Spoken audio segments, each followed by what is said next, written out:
If you love Paul Harvey stories and the rest of the story, subscribe now. And now the rest of the story.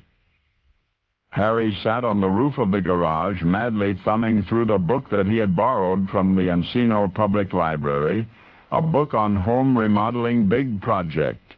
Harry was about to tackle it to transform the entire garage into a state-of-the-art recording studio. But there were two problems here. One, the garage was not his own. And two, Harry had never done anything like this ever before in his life. But he needed a job, and somehow he had managed to talk himself into this one. Harry's first client ever, the man who wanted the recording studio, was the renowned composer Sergio Mendes.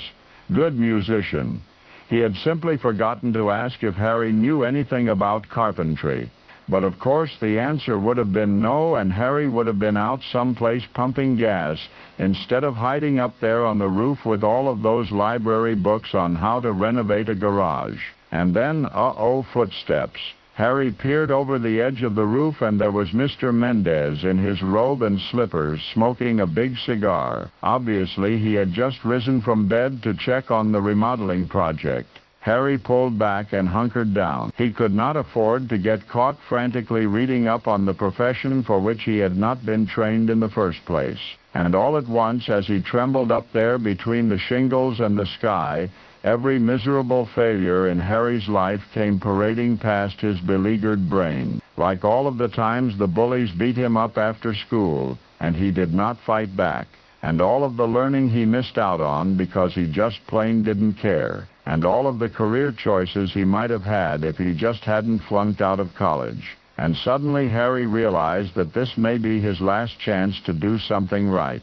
Well, Harry did something right. Demonstrating a perfectionism of which he had not known he was capable, he completed the famous composer's recording studio, and so spectacularly that hearty recommendations promptly followed. With only the knowledge he had retrieved from the public library 3 blocks from the Mendes garage, and his newfound ambition, you know, he went on to build and remodel for James Caan, Richard Dreyfuss, James Coburn, Sally Kellerman, and a host of Hollywood VIPs. Soon they came to regard Harry as the carpenter to the stars, and his work is still there for all to see: the sprawling porch decks, the sumptuous wooden bookshelves, the splendid carpentry art of a craftsman who came face to face with himself on a garage roof in Encino.